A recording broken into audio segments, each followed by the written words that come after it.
Glória a Deus. Quero saudar a todos os nossos irmãos, internautas, que estão nos acompanhando nessa transmissão deste dia de hoje, pelo YouTube, pelo Facebook, com a santa e gloriosa paz do Senhor. Estamos no ar com mais uma transmissão da Escola Bíblica, tratando sobre a quarta lição da classe de adultos do segundo trimestre de 2020. O conteúdo desse trimestre, só lembrando mais uma vez, está pautado no tema Igreja eleita, redimida pelo sangue de Cristo, selada com o Espírito Santo da promessa. E essa lição está baseada, portanto, aí na carta de Paulo aos Efésios. Nesta noite estão conosco nosso pastor Gerson Rosa, e desde já agradecemos o apoio e a confiança nessa mediação deste trabalho. Também o presbítero Francisco André, professor da classe de adultos, também o primeiro vice-presidente da nossa diretoria local, e o nosso superintendente da Escola Bíblica, o diácono Daniel Lopes. Eles nos ajudarão mais uma vez a esclarecer a respeito dessa lição de hoje, que tem por título a iluminação espiritual do crente.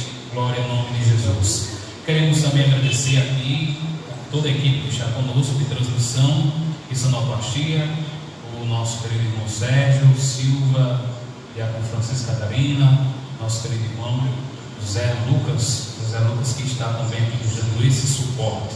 Glória ao nome de Jesus.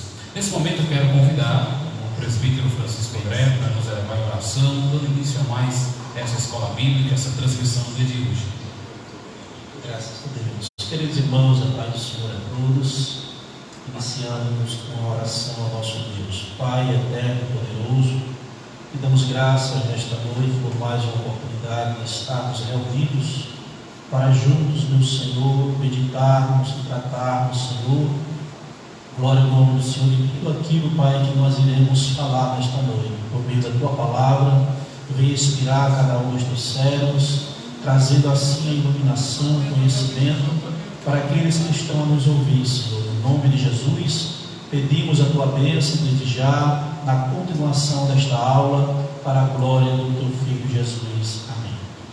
Glória ao nome de Jesus. Muito bem, quarta lição, hoje, dia 27 de abril de 2020, a iluminação espiritual do crente. O nosso textual está baseado em Efésios, no capítulo 1, verso de número 17. Você que está, portanto, aí em casa, nos acompanhando, veja, abra sua Bíblia, no carta de Paulo aos Efésios, capítulo 1, verso 17, que nos diz assim: para que o Deus de nosso Senhor Jesus Cristo, o Pai da glória, vos dê em conhecimento o espírito de sabedoria e de revelação. A verdade prática diz o seguinte: a vocação do crente inclui a herança de preciosas riquezas conferidas aos eleitos pela grandeza do poder de Deus. Glória ao nome de Jesus. Na sequência, quero desde já convidar o nosso diácono superintendente Daniel Lopes para fazer a leitura conosco do nosso texto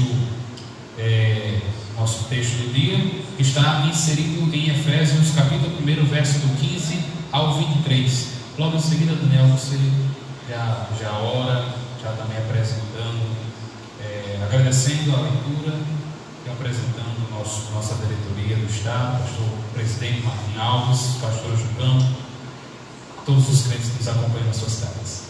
Amém. Glória a Deus. Meus amados irmãos, internautas que estão conectados conosco nessa noite, eu quero vos saudar com a paz do Senhor, a todos os aqui presentes, em mais uma EBD, mais uma escola bíblica. Vamos fazer a leitura, como já foi referida pelo nosso amado irmão diácono Anderson, em Efésios capítulo 1, versículo 15 ao 23, que nos diz assim a palavra de Deus. Você que está aí na sua casa nos acompanhando, você que é aluno da escola bíblica, nos acompanha a leitura bíblica nesta noite. Você também que não é, você que tem uma Bíblia na sua casa, você também pode acompanhar junto conosco essa leitura. Efésios capítulo 1, do versículo 15 ao 23, o versículo 15 nos diz assim: pelo que ouvindo eu também a fé que entre vós há no Senhor Jesus, e o vosso amor para com todos os santos, não cesso de dar graças a Deus por vós, lembrando-me de vós nas minhas orações, para que o Deus de nosso Senhor Jesus Cristo, o Pai da glória, nos dê em seu conhecimento o espírito de sabedoria e de revelação, tendo iluminado os olhos do vosso entendimento, para que saibais qual seja a esperança da sua vocação e quais as riquezas da glória da sua herança nos santos, e qual a sobreexcelente grandeza do seu poder sobre nós, os que cremos, segundo a operação da força do seu poder, que manifestou em Cristo, ressuscitando dos mortos e pondo à sua direita nos céus, acima de todo principado, e poder, e potestade, e domínio, e de todo nome que se nomeia, não só neste século, mas também no vindouro, e sujeitou a todas as coisas aos seus pés, e sobre todas as coisas o constituiu como cabeça da igreja, que é o seu corpo, a plenitude daquele que cumpre tudo em todos. Vamos orar. Oremos. Querido Deus e eterno Pai, graças te damos, meu Senhor da glória, por mais uma vez estarmos na tua casa, podemos participar deste momento, pela leitura da tua palavra. Deus, queremos também apresentar o pastor Martins Alves, o nosso pastor presidente, Senhor, da IADERG, no Rio Grande do Norte. Que o Senhor possa, meu Deus, conceder ao teu servo força, condições, meu Senhor, para continuar administrando, Senhor, guiando a tua igreja com sabedoria, com conhecimento. Deus, também queremos apresentar toda a diretoria da nossa IADERG, também apresentar o nosso pastor, pastor Gerson Rosa. Continua fortalecendo o teu servo com a sua graça, com a destra da tua justiça, Senhor, apresentando todos os pastores, meu Senhor, no campo, apresentando também a cidade de Douros, o Rio Grande do Norte, assim como todo o nosso Brasil, aquelas pessoas, meu Senhor, que se encontram doentes. Restaura a saúde, Senhor, meu Deus, Pai. Tudo isso em nome de Jesus nós te pedimos e já te agradecemos, crendo na vitória, no nome de Jesus. Amém. Bendito seja Deus. Quero, neste momento, convidar nosso pastor Gerson, que vai nos apresentar um resumo desta lição, introduzindo o conteúdo que vai ser em seguida aprofundado, dessa vez, nos comentários que serão feitos em cada tópico e subtópico que nossos queridos irmãos vão estar apresentando, vão estar comentando. Pastor Gerson, por favor. Meus amados irmãos, presbítero Francisco André, diácono Daniel Lopes, diácono Anderson, demais irmãos que formam a equipe técnica, na pessoa do nosso irmão Sérgio, diácono Francisco Catarina e o nosso José Lucas, bem como a cada internauta, bem como a cada irmão que está conosco, sintonizado, conectado nas mídias sociais para mais uma escola bíblica. Quero com alegria saudar a todos com a paz do Senhor, dizer da nossa satisfação de estarmos aqui, desejo que todos estejam bem e que fiquem conosco até o final. Peço que você compartilhe este vídeo para que outras pessoas sejam agraciadas com o conhecimento da palavra de Deus. Nós vamos fazer um resumo da nossa lição, iniciando dizendo, irmãos, que na carta aos Efésios, que estamos estudando neste trimestre, o apóstolo Paulo, ele ora para que os crentes, tendo os olhos iluminados do vosso entendimento, conheçam a dimensão da sua vocação, conheçam as riquezas da herança divina e a grandeza do poder de Deus. Só pode compreender esse mistério espiritual quem tem a mente voltada para o céu, irmãos. Nesse sentido, pretendemos esclarecer a dimensão da nossa chamada para a salvação, destacando a vocação e as riquezas que temos direito na herança divina, e esse direito em Cristo, naturalmente, salientando a grandiosidade do poder divino que opera em favor dos crentes, expressando a exaltação em Cristo como resultado do poder grandioso de Deus. Essa é a iluminação que o apóstolo pede em sua oração, para que os crentes compreendam acerca de quem eles são e a quem eles pertencem. Nós precisamos ter esse entendimento: quem somos e a quem pertencemos. E na lição de hoje, irmãos, nós trataremos sobre o tema a iluminação espiritual do crente. Temos como ponto central que a herança preciosa, a herança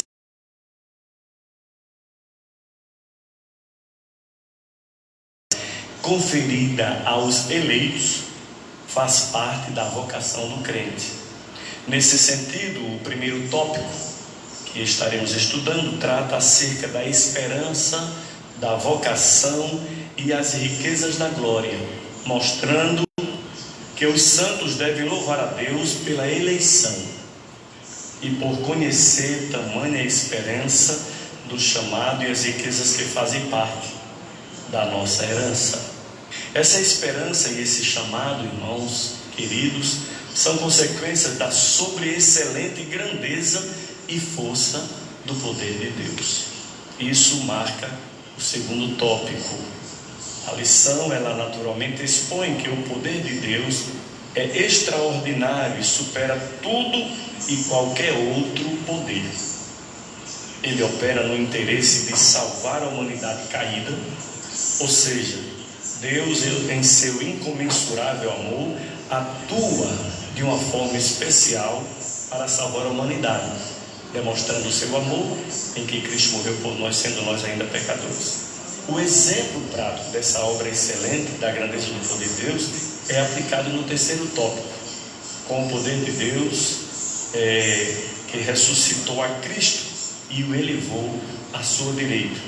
Tanto a ressurreição quanto o assentar-se nos céus está disponível aos crentes, e de semelhante modo a glorificação por meio do grande poder de Deus. Isso resume os tópicos e subtópicos da nossa lição, e que, para melhor compreensão, faremos uma abordagem desses tópicos e subtópicos através do nosso diácono Hans, direcionando a cada um dos companheiros que aqui estamos para transmitir melhor o conhecimento dessa lição em nome de Jesus.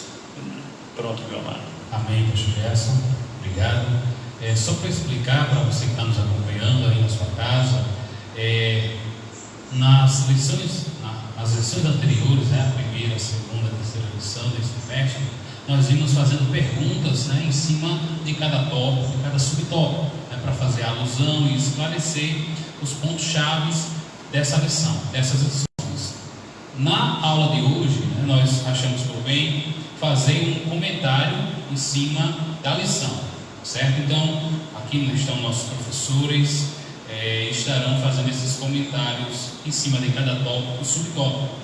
E esclarecido isto, vamos para o nosso primeiro tópico da lição, que tem por título a esperança da vocação e as riquezas da glória.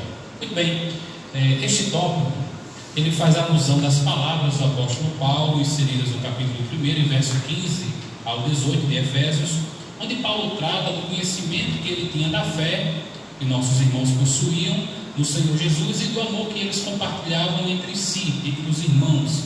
Então Paulo passa a ensinar a necessidade de compreender qual é a esperança do crente, bem como as riquezas espirituais que acompanham a obra de salvação na vida do verdadeiro cristão. Então o apóstolo Paulo vai iniciar o versículo número 6, dando graças e revelando a constante oração que ele faz pelos santos em Éfeso. E é disso que vai se tratar o primeiro subtópico: ação de graças e intercessão. Nessa feita eu quero convidar o diácono Daniel Lopes, ele vai nos esclarecer à luz da lição o que o apóstolo Paulo ele quis dizer ao rogar aos crentes de Éfeso que eles recebessem o espírito da sabedoria e revelação. Glória a Deus. Louvamos a Deus por este momento no qual nós, por meio da palavra, da lição referida, tentamos compreender mais a respeito das verdades de Deus através da sua palavra. Como referente ao tema do primeiro tópico, a esperança da vocação e a riqueza da sua glória, se referindo ao primeiro tópico, subtópico, que tem como ação de graças e intercessão, quero aqui explicar, fazer distinção um pouco a respeito dessas duas expressões, ação de graças e intercessão. A expressão ação de graça, ela tem como significado a forma de agradecer a Deus, ou agradecimento, é isso? Pois bem, 1 Coríntios, capítulo de número 15, versos de número 57, Paulo vai falar sobre isso, as graças a Deus que nos dá a vitória por meio de Jesus Cristo. A forma de agradecer a Deus. Se formos nos referir a respeito das bênçãos, porque essa forma de agradecimento muitas vezes ela é referida ao se relacionar às coisas físicas, ou seja, materiais. Mas essa expressão aqui, Paulo está mostrando a maneira que o cristão ele deve ser grato a Deus. Em primeira instância, podemos entender que essa forma de agradecimento está referido às bênçãos nos concedidas por meio de Cristo. Quais são elas? A salvação, a eleição, como tratamos na lição passada, a predestinação, a filiação, a adoção, da qual fomos feitos filhos de Deus por Cristo Jesus. Então essa é a forma de agradecimento. Era isso que Paulo estava tentando esclarecer na expressão ação de graças. E falando a respeito da intercessão, entendemos que a expressão significa pedir em favor. Ou seja, aquele que interfere, aquele que intervém em favor de algo ou alguém. E entendemos, amados, que, segundo Paulo, escrevendo aos crentes em Roma, capítulo 8, versículo de número 34, ele vai dizer: quem nos condenará? Pois foi Cristo quem morreu e que também ressuscitou, e está à direita de Deus e intercede por nós. Então o comentador da nossa lição, ele quer mostrar a necessidade de que, assim como Cristo, ele intercede por nós, e também o Espírito Santo tem essa ação intercessora na vida do cristão, segundo referido em Romanos 8, versículo 26 e 27. Paulo aqui, e o comentador, ele quer nos mostrar a necessidade de intercedermos pela vida dos outros. Há uma importância na intercessão, intercedermos, orarmos por alguém, porque o próprio Jesus nos refere a isso, que devemos orar uns pelos outros, até mesmo pelos nossos inimigos.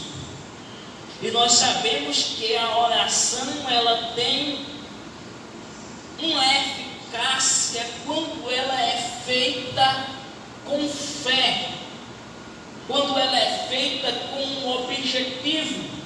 É por isso que Tiago ele vai dizer que a oração de um justo, ela pode muito em seus efeitos, tratando da intercessão, poder de intervir, o poder de falar com Deus a respeito de alguém pela ação do Espírito. Ao compreendermos também a respeito, algo chamou a atenção e até retratávamos com Hanson a respeito do espírito de sabedoria e de revelação. Isso trata-se da capacidade, pela ação do Espírito, do homem conhecer as verdades divinas, pois é o Espírito quem revela as profundezas de Deus. Ele é quem mostra.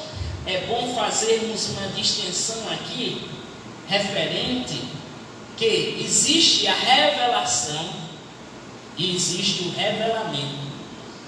A revelação é algo que vem de Deus, e o revelamento é aquilo que provém do próprio homem nos seus ideais e pensamentos. Então entendemos por isso que ação de graça e intercessão fala da forma de ser agradecido por todas as bênçãos espirituais que Deus concedeu aos santos.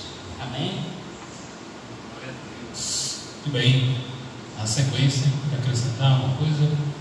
Bem, vamos então para o presbítero Francisco André, vai comentar o segundo subtópico, a esperança da vocação, que está baseado no verso 18.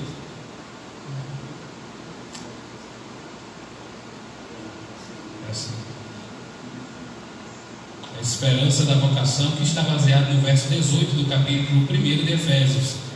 Sendo assim, o senhor vai nos explicar o que Paulo quis dizer ao apresentar em suas orações que os crentes em Éfeso sejam iluminados para entender qual a esperança da vocação. Graças a Deus. Também nesta noite eu quero saudar a todos na paz do Senhor, incluindo assim o nosso pastor, o supervisor do nosso campo, nosso superintendente do nosso campo de teólogos, o nosso irmão Anderson, que está mediando nesta noite este ensino na nossa escola bíblica. Pois bem, nosso irmão Daniel tratou a respeito da ação de graças e intercessões, e o apóstolo, falando a respeito da esperança da vocação, ele estava fazendo uma petição a Deus. Paulo estava fazendo uma petição a Deus, intercedendo para que o Espírito Santo iluminasse os crentes a fim de saberem qual seja a esperança da sua vocação. É bem verdade, queridos irmãos, que muitas pessoas perderam a direção em suas vidas da chamada de Deus para a sua vida ministerial ou no serviço do Senhor. E uma das coisas que nós devemos entender é que o Senhor Deus, quando Ele nos chamou, não foi uma escolha nossa, mas uma escolha dele, única. Não, a Bíblia diz que não foi nós que escolhemos a Ele, mas foi Ele quem nos escolheu. E esta escolha, segundo o nosso comentador, assim ele seria capaz de experimentar e conhecer a profundeza espiritual e os privilégios de ser vocacionado. Ou seja, quando alguém recebe a chamada de Deus para um fim, para um meio, para um ofício a qual o Senhor lhe chamou, ele vai descobrir por meio do Espírito Santo na sua vida de aperfeiçoamento. Porque muitas vezes alguém aceita Jesus, é chamado, está na igreja, e ele começa a ter uma intimidade na oração, na leitura da palavra, e ele vai entender qual é a vocação dele. Eu já ouvi muitos irmãos dizer assim: eu pensava que Deus tinha me chamado para o louvor, mas Deus me chamou para a pregação da palavra.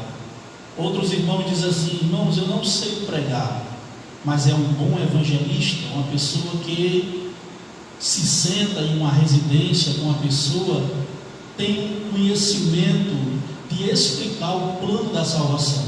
E isso é muito importante, e nós entendermos que esta esperança gera em nós o conhecimento, porque a Bíblia diz que o homem natural, ele não compreende as coisas do Espírito de Deus, mas quem é espiritual, ele de ninguém é discernido. Pois bem, Deus chamou pessoas do passado, e nós vemos na Bíblia Sagrada, queridos irmãos, como Deus se identifica com muito tipo de chamada na vida do homem. Deus, ele se manifesta.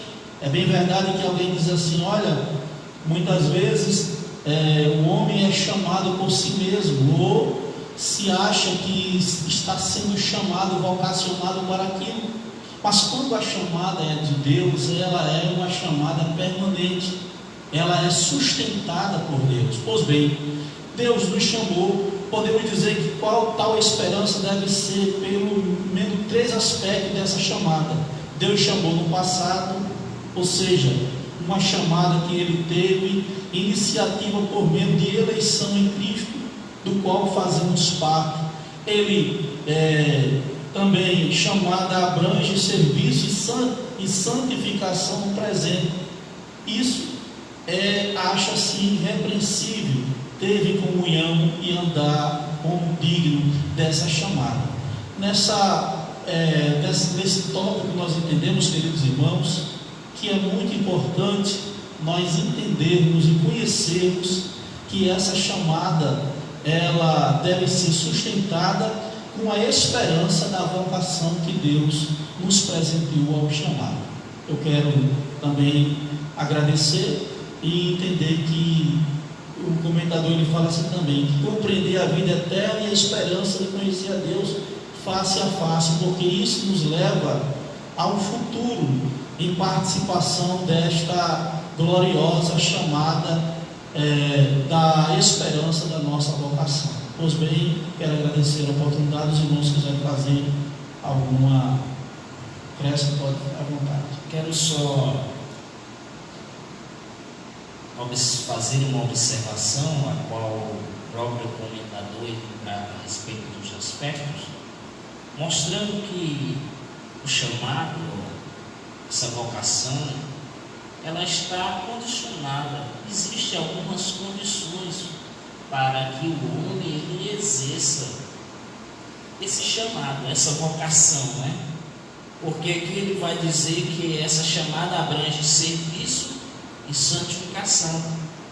E como nos referimos na lição passada, que Deus ele nos chamou para isso, para a santificação. Então, essa é uma das condições, é um dos aspectos condicional da esperança da vocação, ou seja, deste chamado que Deus ele concede pela eleição aos cristãos. Glória ao nome de Jesus. Muito bem, nesse momento vamos agora ouvir nosso pastor Gerson. Ele vai fazer comentário do terceiro subtópico, que trata das riquezas da glória advindas à obra de salvação na vida do cristão. Então, pastor Gerson, nos esclareça o que quer dizer essa expressão, sua herança, e quais são essas riquezas que acompanham a vida dos filhos de Deus. É importante que nesse subtópico nós façamos uma distinção entre riquezas e herança. São duas coisas distintas que o comentador aqui faz referência. Na oração que temos na nossa lição, o apóstolo ele pede para que os crentes entendessem as riquezas da glória da sua herança. O versículo de número 18 da leitura tem algo muito interessante, que diz assim: tendo iluminado os olhos do vosso entendimento. Há uma expressão que diz: tendo iluminado os olhos do vosso coração. Tendo iluminado os olhos do vosso coração ou do vosso entendimento, ou seja, algo que nós contemplamos pela fé. Como é que nós teremos os olhos iluminados do nosso entendimento ou do nosso coração, dependendo da tradução? O meu coração não tem olhos, o meu entendimento não tem olhos, mas pelos olhos do entendimento, ou seja, pela fé, eu contemplo as riquezas, eu contemplo a herança. de forma que é algo que cremos e contemplamos, como já disse, pela fé, para saberes qual é a esperança do seu chamamento, do nosso chamamento, seja o chamamento para a vocação ministerial, seja o chamamento para a salvação. É muito interessante essa questão. Então, qual a riqueza da glória da sua herança nos santos? A expressão sua herança, por sua vez, ela enfatiza que Deus deu aos seus eleitos. Então são coisas que Deus estabeleceu de herança para os eleitos. Compreendemos plenamente que fomos escolhidos ou eleitos em Cristo antes da fundação do mundo para sermos santos e irrepreensíveis, conforme o irmão Daniel já falou agora há pouco. De forma que essa questão de herança fala sobre essa questão. O termo riquezas, irmãos, refere-se às maravilhosas bênçãos que acompanham o plano maravilhoso da salvação. Glória a Deus. Tais como perdão dos pecados, adoção de filhos, as bênçãos que serão desfrutadas no porvir, as quais, segundo Paulo escrevendo aos Colossenses, diz, as quais Deus quis dar a conhecer qual seja a riqueza da glória desse mistério entre os gentios.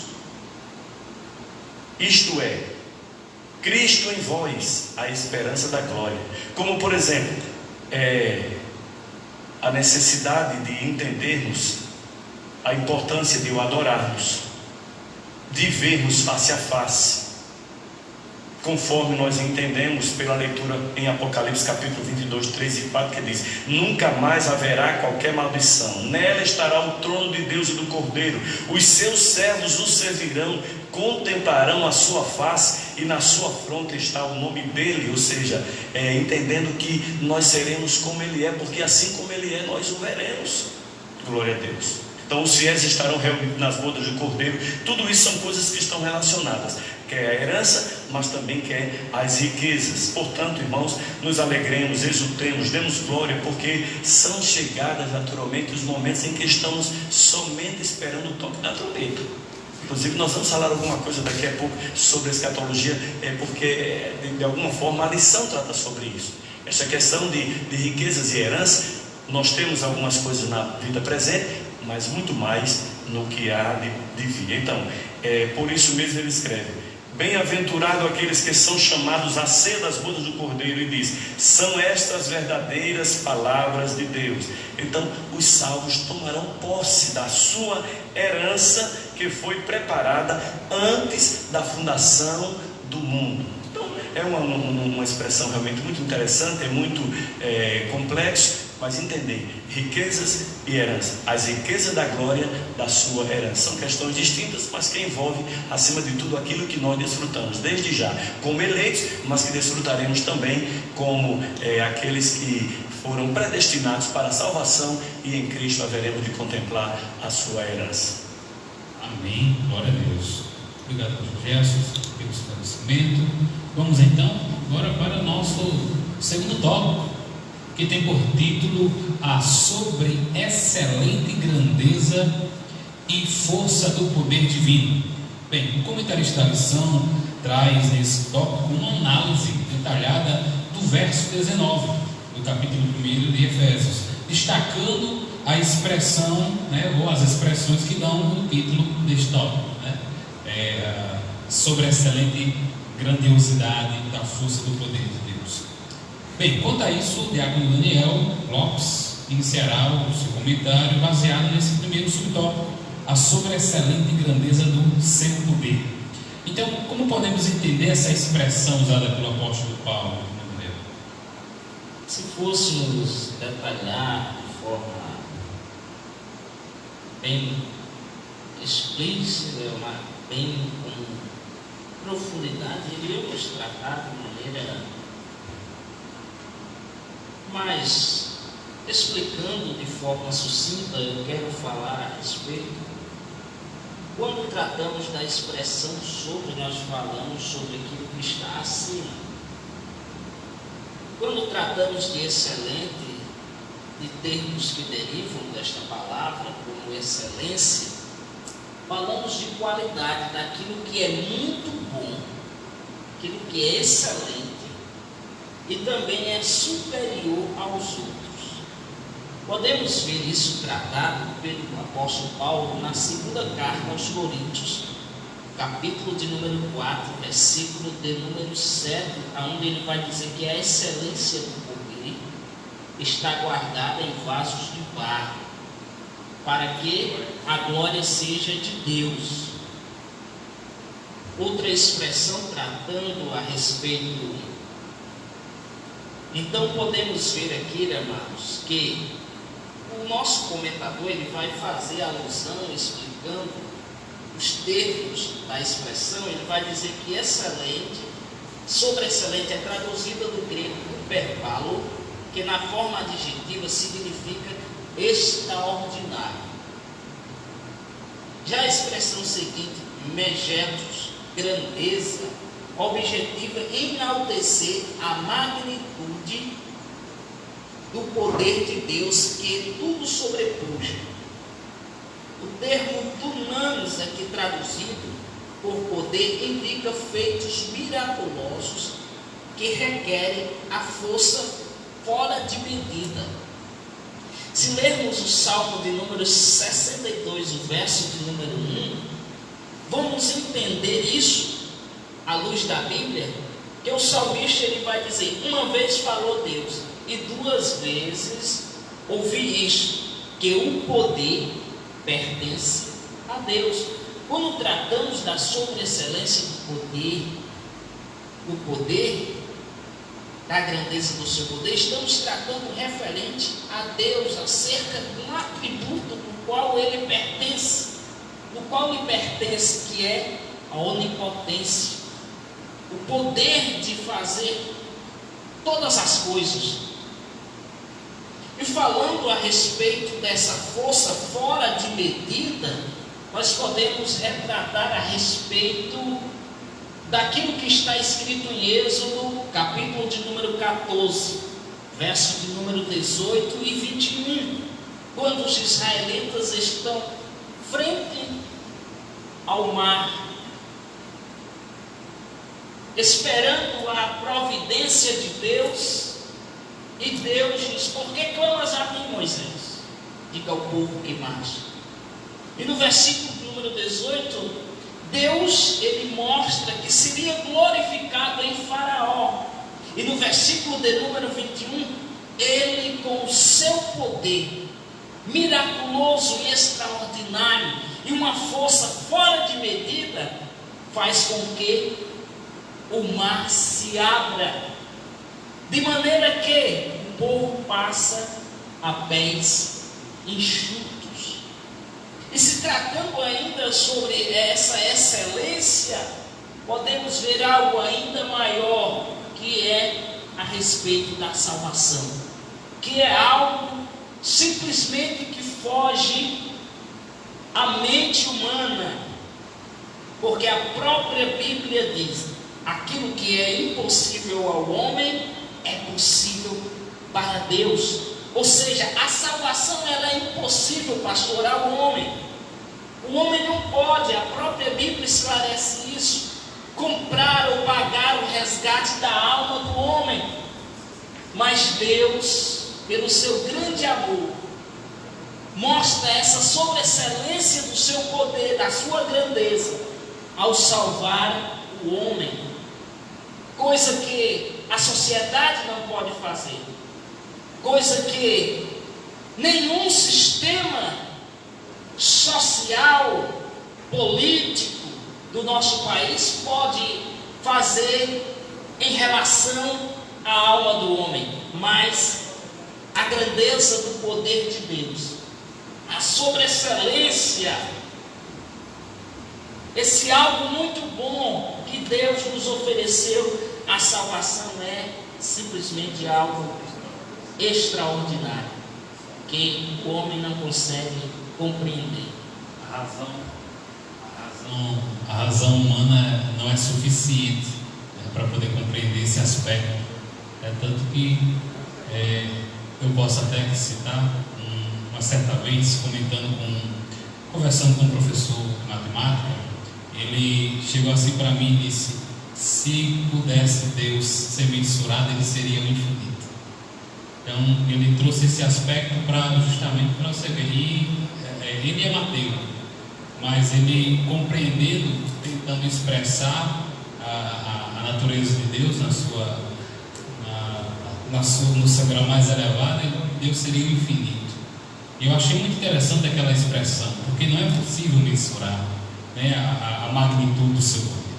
Muito bem, depois de ver essa esmiuçada, né, desse trecho da fala do apóstolo Paulo, vamos ouvir o presbítero Francisco André também vai esmiuçar aí o segundo subtópico, que trata da expressão a força do poder divino. O que a gente pode ainda esmiuçar desse termo que o apóstolo Paulo usa, presbítero Francisco?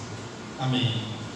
Meus irmãos, diante de tudo que nós ouvimos sobre a excelência deste poder, segundo a operação que Paulo falou em sua oração, para que os salvos possam entender sobre a excelência e grandeza desse poder, segundo a operação do poder de Deus, o apóstolo ele faz 3 ilusão de vocábulo grego,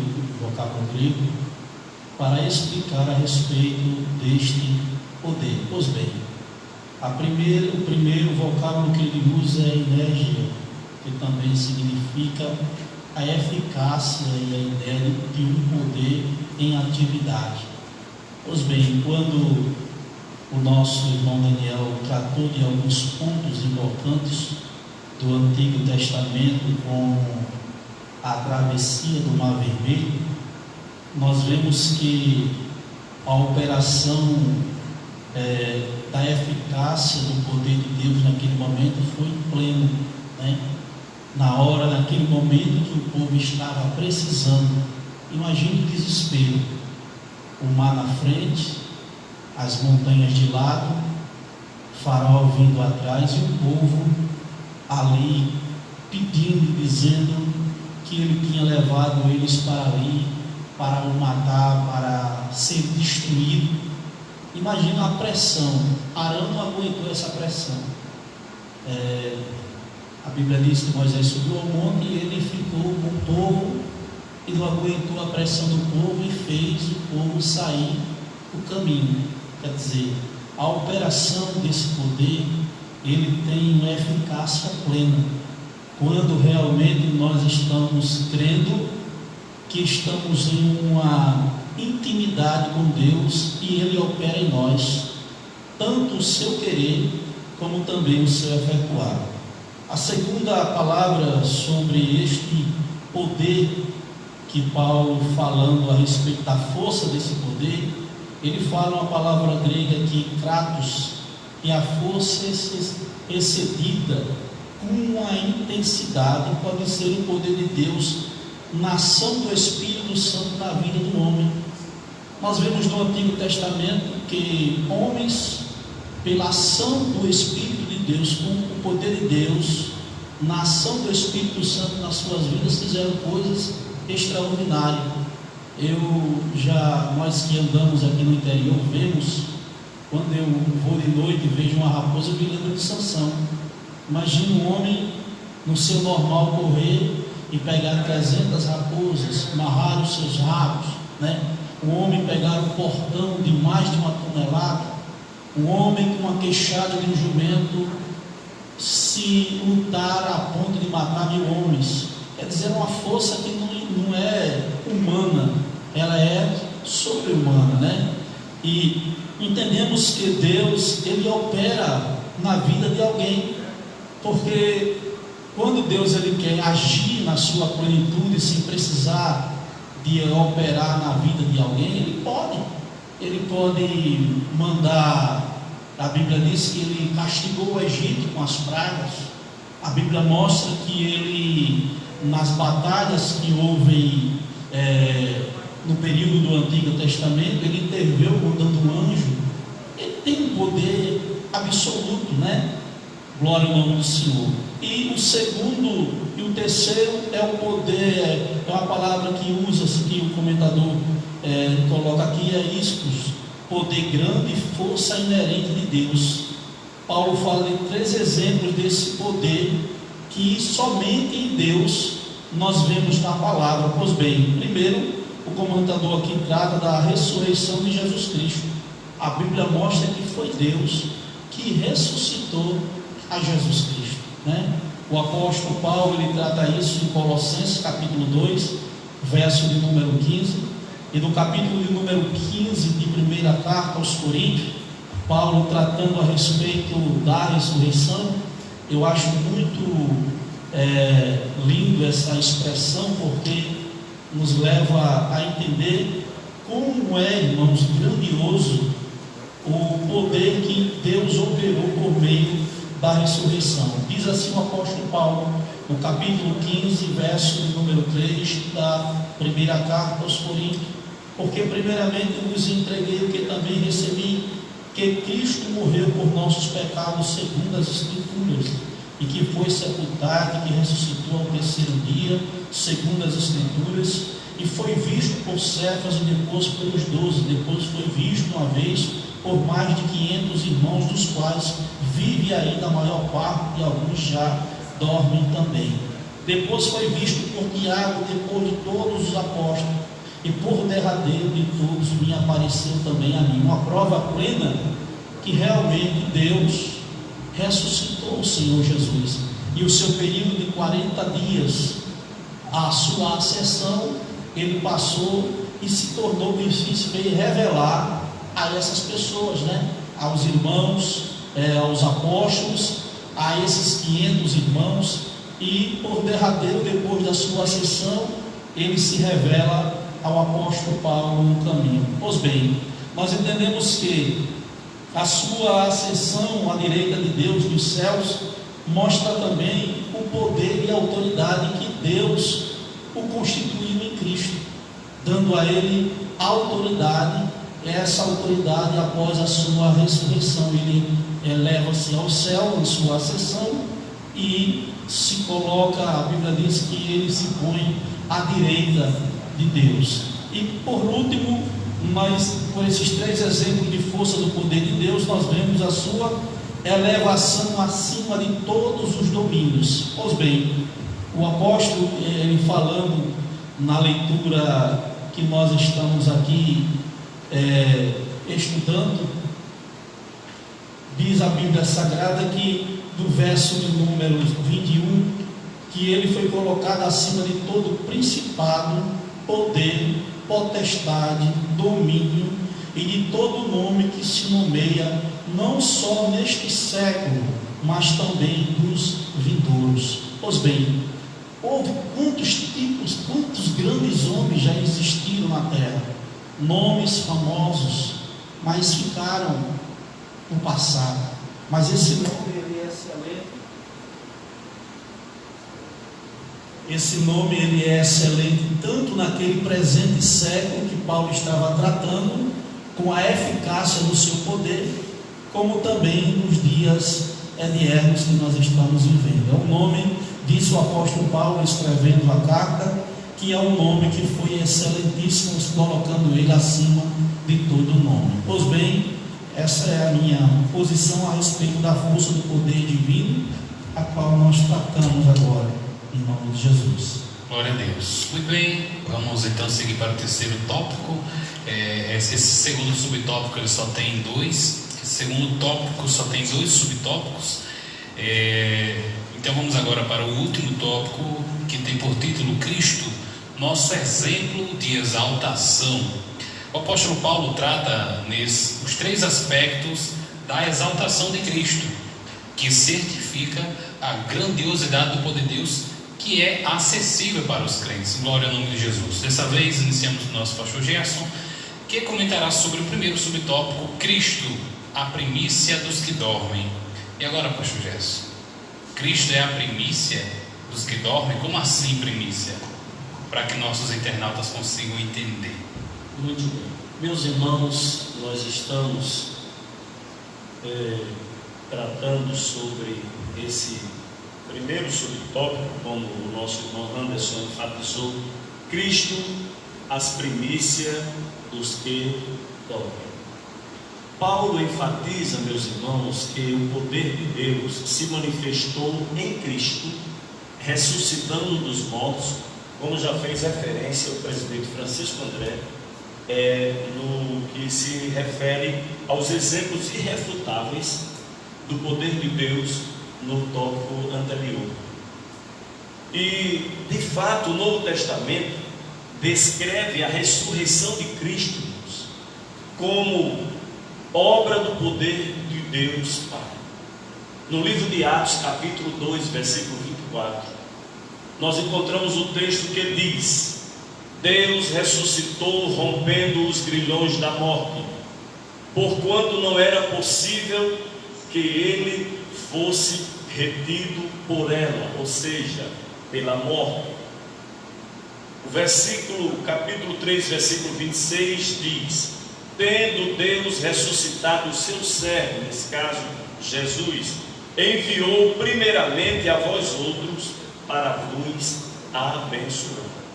É importante declararmos que ao ressurgir dentre os mortos, Cristo foi feito as primícias. Eu vou já tratar sobre essa questão, as primícias. Paulo usa uma linguagem conhecida que consta do Antigo Testamento, meus irmãos. As primícias eram uma pequena parte da colheita de uma plantação, ou seja, depois que se plantavam, os primeiros frutos eram conhecidos como primícias. Então esses frutos, essa parte dessa colheita, as primícias dessa pequena, ou a pequena parte da colheita de uma plantação, que era levado diante do Senhor como oferta, eram os primeiros frutos, levados em honra e para consagração diante de Deus. Isso fala de primícias, mas logo mais eu complemento. Cristo é as primícias de todos os que morrem, ou todos os que dormem. Essa expressão dormem pode se referir também aos que morrem, assim como está o termo, aqueles que dormem ou que morrem em Cristo. Então é interessante repetir que Cristo é as primícias de todos os que morrem, pois a morte será vencida por nós, como Cristo venceu na cruz e ressuscitou. Nós haveremos de vencer, falaremos já sobre isso também. É interessante que os crentes em Cristo, irmãos, experimentarão a vitória plena sobre a morte, como Cristo a experimentou e abriu o caminho, ou seja, como primícias. Essa é uma esperança que brotava do coração de Paulo. Se não existisse ressurreição, não haveria sentido para a nossa vida, se não houvesse ressurreição. Há inclusive um estudo muito aprofundado, mas nós não trataremos sobre isso ainda agora. No livro de 1 Coríntios, capítulo 5, versículo 20 e 22, Cristo diz: mas de fato, Cristo ressuscitou dentre os mortos, sendo Ele as primícias dos que dormem. Visto que a morte veio por um homem, também por um homem veio a ressurreição dos mortos. Porque assim como em Adão todos morrem, assim também todos serão vivificados ou ressuscitados em Cristo. Assim sendo, a ressurreição de Jesus é a garantia de que seremos ressuscitados. Mas vamos lá. 1 Tessalonicenses capítulo 4, versículo 14 diz: pois se cremos que Jesus morreu e ressuscitou, assim também Deus, mediante Jesus, trará em sua companhia os que dormem, ou os que morreram em Cristo. Jesus trará os que morreram nele. Vamos continuar ainda um pouquinho, eu termino já. O mesmo poder que ressuscitou a Cristo está disponível também para os salvos. Efésios 2,6 diz: juntamente com ele nos ressuscitou e nos fez assentar nos lugares celestiais em Cristo Jesus, para mostrar nos séculos vindouros a suprema riqueza da sua graça e bondade para conosco em Cristo Jesus. Desse modo, irmãos, nós podemos assegurar que os crentes vencerão a morte e se erguerão gloriosamente de seus sepulcros para reinarem com Cristo eternamente.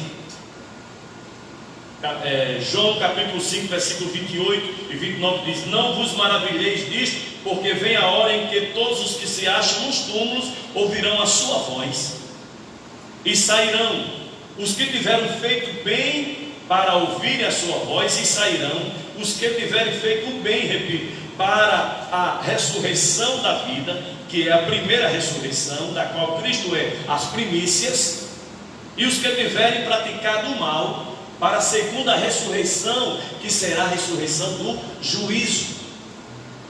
É interessante então aqui fazermos uma referência à primeira ressurreição. Cristo é as primícias dos que dormem. A primeira ressurreição tem 3 etapas. A primeira etapa, primícias, quem? Cristo. Segundo, a colheita. Quando será a grande colheita? Já que Paulo estava fazendo referência. Quando todos naturalmente que morreram em Cristo serão ressuscitados. E a terceira etapa da primeira ressurreição, os mártires da grande tribulação. Complementará o número dos que formam a primeira ressurreição. Cristo, primícias, grande colheita no arrebatamento, ressurreição dos que morreram em Cristo. E por fim, a ressurreição dos mártires da tribulação. A segunda ressurreição só ocorrerá 1000 anos depois. Então a primeira ressurreição teve Cristo como primícias.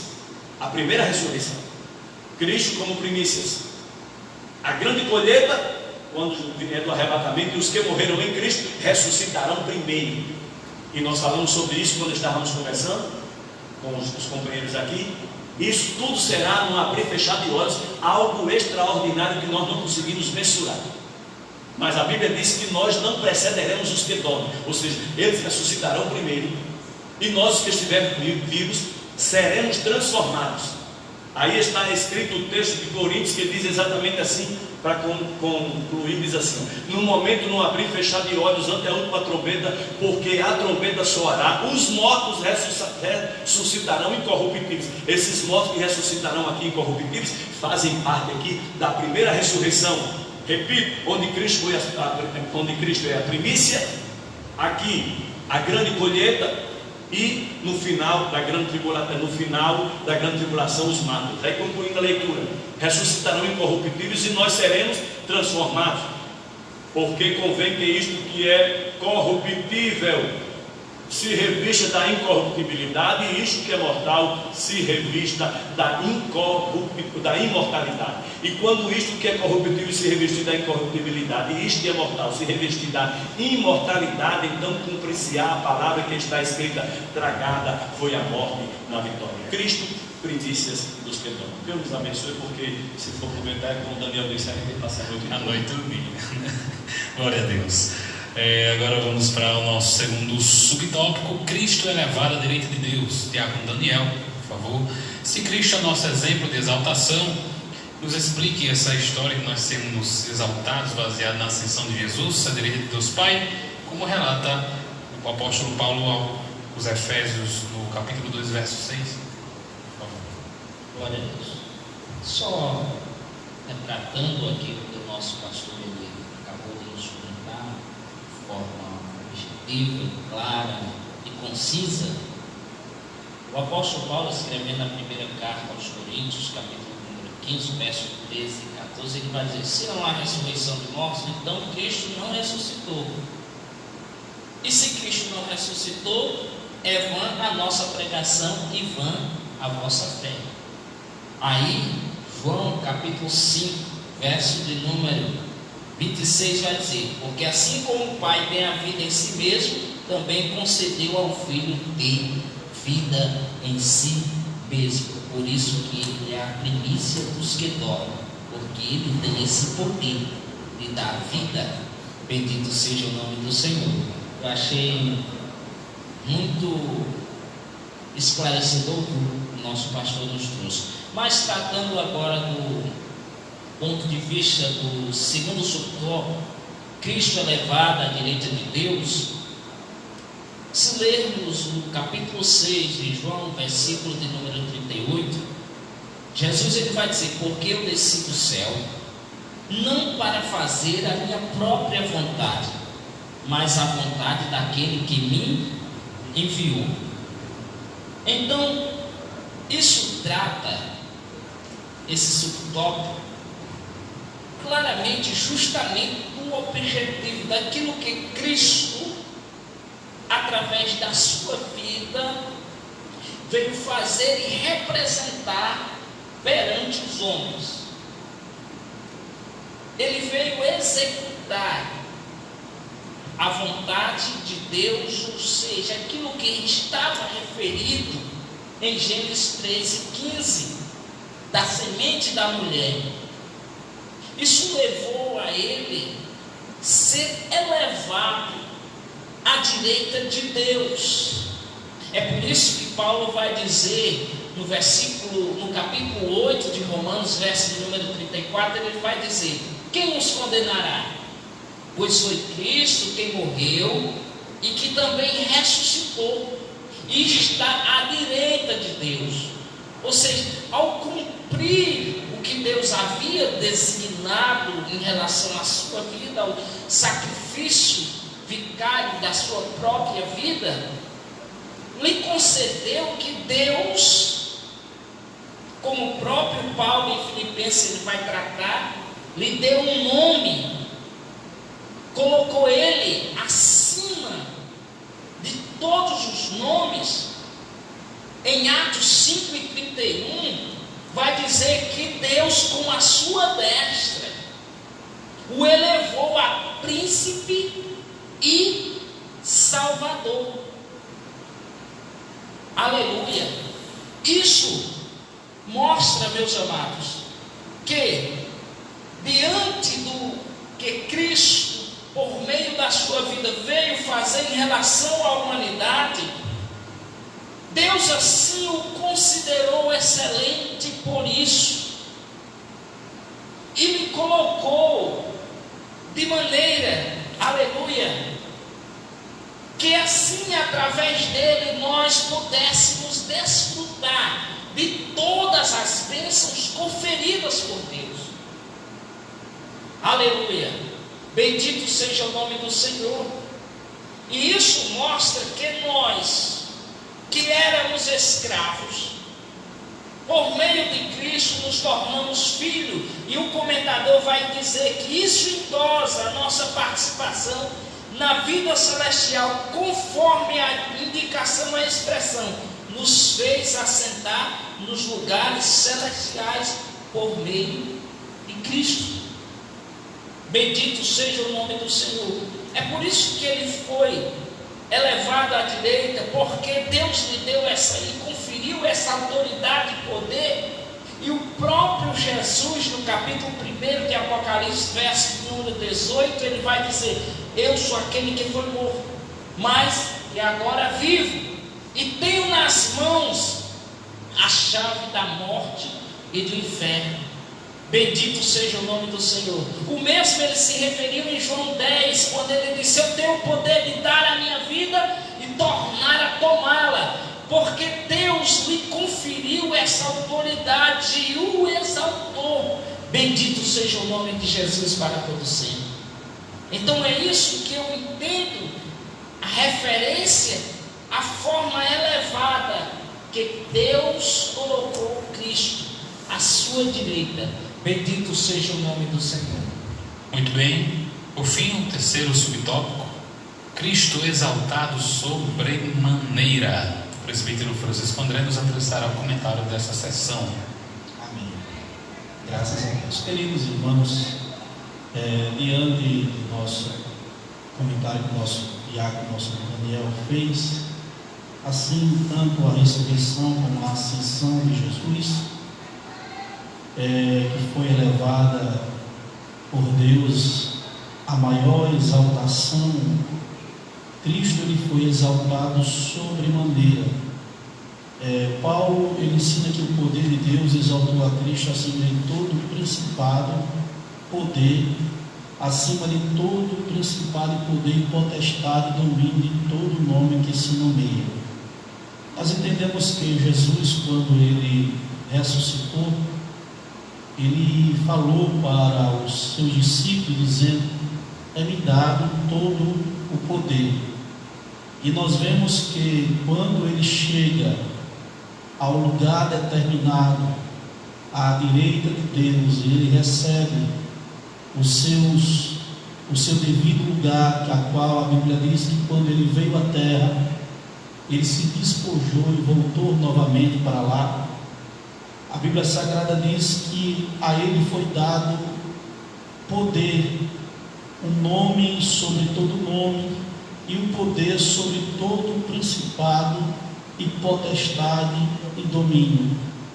Imagine só, queridos irmãos, servir a um Deus que ele tem autoridade sobre tudo, tanto do que está sobre a terra, do que está sobre as regiões, o céu, a galáxia. Ele foi atribuído a ele este poder, essa exaltação, essa exaltação sobremaneira, ao ponto desse resultado trazer um triunfo e também um benefício para a igreja. Hoje a igreja, por servir a Jesus Cristo, nós somos beneficiados por servir a um Deus que é único e verdadeiro, e que somente Ele tem um poder sobre tudo e sobre todos. A Bíblia diz: acima de todo principado e poder e potestade.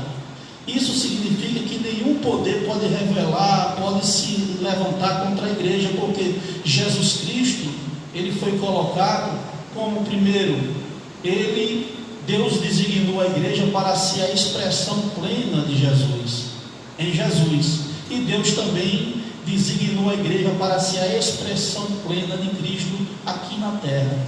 E nós entendemos, queridos irmãos, que a igreja, para ser a expressão plena de Cristo, isso nos mostra que nós devemos refletir em nossas obras a imagem de Cristo, por meio das nossas ações, por meio das nossas pregações, de estarmos centrados na pessoa bendita do Senhor Jesus. Por isso que esta igreja, que tem essa identificação, essas duas características que Deus colocou por meio desta grande exaltação de Cristo, é que essa igreja nenhum poder pode derrubar, pode destruir.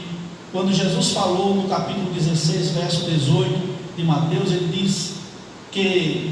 disse assim: pois também te digo que tu és Pedro, e sobre esta pedra tu edificarás a minha igreja, e as portas do inferno não prevalecerá contra ela. A igreja que reflete a pessoa bendita de Jesus, tem esta autoridade de não ser destruída e de não ser abalada com nenhum poder, tanto humano como espiritual, porque o Senhor Deus tem domínio na pessoa bendita de Jesus sobre tudo. Que Deus em Cristo nos abençoe, que nós venhamos entender que Cristo está exaltado soberanamente acima de tudo e de todos. Que Deus em Cristo nos abençoe. Muito bem, Pastor Gerson, com a conclusão, logo em seguida, Daniel, presbítero Francisco, podem fazer as considerações finais. Meus irmãos, o tempo já realmente passou, senão vamos com 1h20 do tempo a princípio programado, porém queremos agradecer a Deus, e ao concluir essa lição, nós queremos, meus irmãos, conscientizar a cada aluno e a cada internauta quanto às riquezas da glória de Deus. O porquê dessa lição? Nós precisamos entender, irmãos, o privilégio de desfrutarmos do seu perdão, de termos sido adotados como filhos, participando das bênçãos espirituais.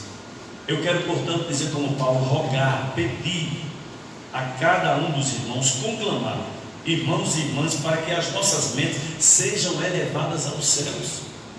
Como diz o texto, que possamos, irmãos, pensar nas coisas espirituais, conforme Paulo diz: portanto, se foste ressuscitado juntamente com Cristo, buscai as coisas que são de cima, ou que são do alto, onde Cristo vive assentado à direita de Deus. Que possamos então refletir seriamente sobre a necessidade de fortalecer o nosso homem interior, esse é o principal objetivo.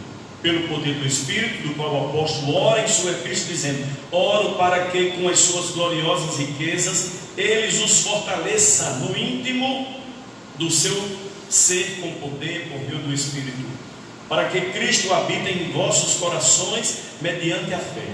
Oro para que vocês sejam arraigados, alicerçados em amor. Possamos, pois, irmãos, juntamente com todos os santos, compreender aquilo que o professor disse lá. Sem compreender ou sem entender, falando do infinito, falando do infinito que você disse, compreender, olha só, a largura, o comprimento, a altura, a profundidade. Isso aí é o infinito do amor de Cristo, que excede todo o entendimento, para que vocês sejam cheios de toda a plenitude de Deus, de modo que em tudo em nós resplandeça a glória de Cristo. Deus abençoe a todos. Amém. Eu quero só retratar aqui rapidinho dos textos que eu acho mais sublime do meu ponto de vista, que trata sobre a elevação, concluindo Filipenses 2, a partir do versículo 6, que diz assim: pois ele, subsistindo em forma de Deus, não julgou como usurpação ser igual a Deus. Antes a si mesmo se esvaziou, assumindo a forma de servo, tornando-se em semelhança de homens, e reconhecido em figura humana, e a si mesmo se humilhou, tornando-se obediente até a morte, e morte de cruz, pelo que também Deus o exaltou sobremaneira, e lhe deu um nome que está acima de todo nome, para que ao nome de Jesus se dobre todo joelho, nos céus, na terra e debaixo da terra, e toda língua confesse que Jesus Cristo é o Senhor, para a glória de Deus Pai. Amém. Fique com esta leitura, medite na sua casa, leia e releia. Graças a Deus. Queremos também, em nome de Jesus, agradecer pela oportunidade, por este momento de estarmos reunidos, tratando aqui de mais uma lição da nossa escola bíblica. Assim como Paulo escreveu a carta aos Efésios, capítulo de número 6, ele recomenda sobre a armadura de Deus. Quero deixar para a meditação dos irmãos o verso número 10, que diz: os demais irmãos meus, fortalecei-vos no Senhor e na força do seu poder. Que venhamos entender que o Senhor Deus deseja que nós venhamos ser usados e entendemos a plenitude deste poder. Quero agradecer em nome de Jesus. Anderson agradece e ora em nome de Jesus. Quero desde já agradecer ao Diácono Daniel, ao Pastor Gerson, ao presbítero Francisco, a equipe de audiovisual aqui, na pessoa do irmão Sérgio, a você, querido telespectador, que nos acompanha até esse momento. Deus abençoe vocês. Quero agradecer a Deus, em nome de Jesus, por essa oportunidade aqui conseguida. Oremos então ao nosso Deus. Deus soberano, Pai da eternidade, Príncipe da paz, queremos esse dia, Senhor, te agradecer, Pai, por essa lição tão maravilhosa que estudamos aqui neste momento, meu Deus, que foi comentado a respeito de cada tópico. Deus Santo, que possamos compreender, meu Pai, a natureza da Tua palavra, desse ensino, meu Deus, e, meu Pai, fazer com que isso venha realmente produzir bons frutos na nossa vida, venha ter aplicação prática na nossa vida pessoal. Deus Santo, nos ajuda a cada dia, meu Deus, vem ajudando cada crente, meu Pai, no seu lar. Deus Santo, ajudando, meu Deus, a liderança, meu Pai, deste país, meu Deus, de cada estado, de cada município, meu Deus, o enfrentamento da situação que vivenciamos. No nome de Jesus Cristo, nós somos gratos a Ti. Amém. Nossa gratidão a todos. Que o amor de Deus, a graça do Senhor Jesus Cristo e a comunhão do Espírito Santo esteja com todo o povo de Deus, agora e para sempre. Amém e amém.